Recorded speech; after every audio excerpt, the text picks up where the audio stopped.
ayun, kita nyo guys, bumulwak. So, ibig sabihin na engine overheat to. So ang gawin natin, dahil yung budget na mayari is medyo tama-tama lang. So sa laki ng problema na yan, so undergo tayo ng cylinder resurface. So bakasin na natin yung kanyang head. So top overhaul lang tayo guys, para ma-recover natin yung makina na hindi ganun malaking gastos. So anong gagawin natin? So ito yung gagawin natin guys. So lilihaan na natin ng mano-mano rin yung kanyang cylinder head. So ito yung mga technique na pang remedy, okay, sa mga taong nagtitipid, especially gusto lang makauwi dahil para iwas sa problema at gastos. So ayan na guys, nakapitalin natin, then pandalin natin guys. Let's go. Yo, nawala na. Low battery cellphone ko.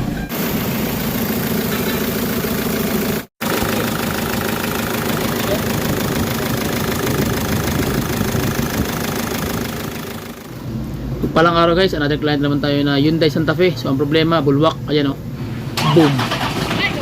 Kita nyo? So napakalakas ng bulwak. Ibig sabihin, may problema yung kanyang cylinder head.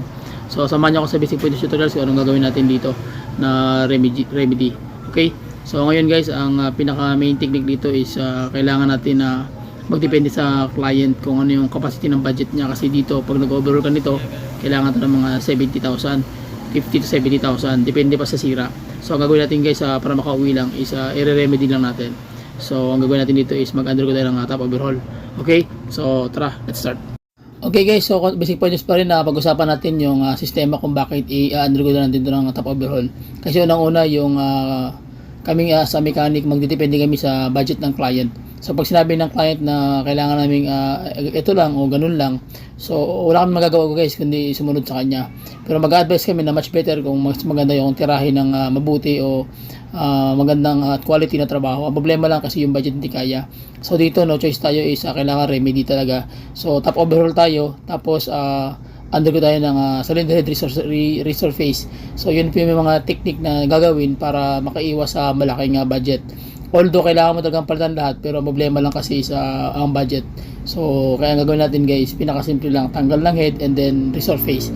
So yun po yung technique na gagawin natin dito. Although gruggy na yung engine niya, pero kailangan na makauwi yung may-ari. So pinaka basic point talaga is remedy. So ngayon kung umokay siya, di panalo. Pero kung hindi siya umokay, so lahat yung magagawa. Option po yun ng unit owner.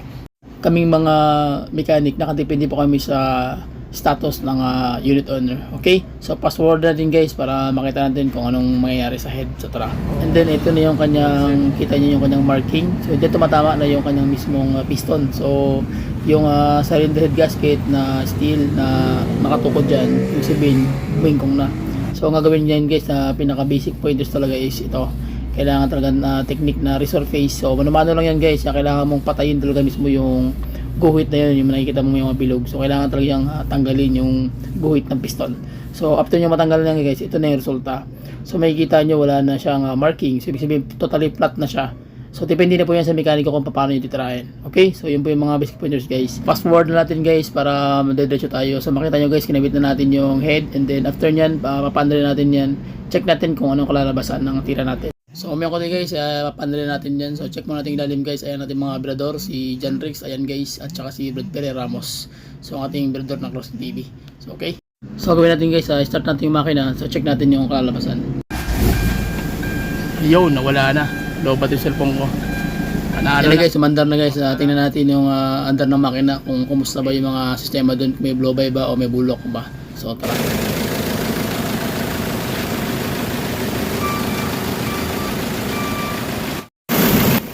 Okay, so nakita nyo na wala na siyang bulwak kahit na nilalagay siya ng engine coolant. And then tawag niyan, okay na yung andar ng makina. So check naman natin guys yung kanyang mga tawag na blow by kung meron ba o wala na.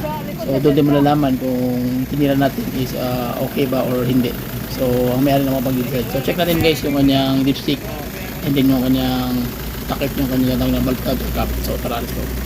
So basic pointers pa rin guys, once magtatanggal kayo ng dipstick, especially bagong overhaul, so make it sure na wala siyang blow by tulad nito.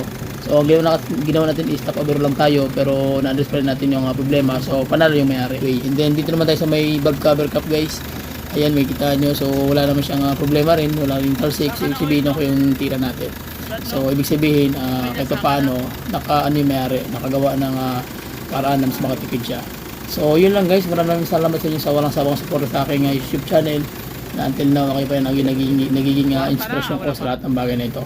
So please subscribe to YouTube channel, share my video, bye bye and God bless. See you!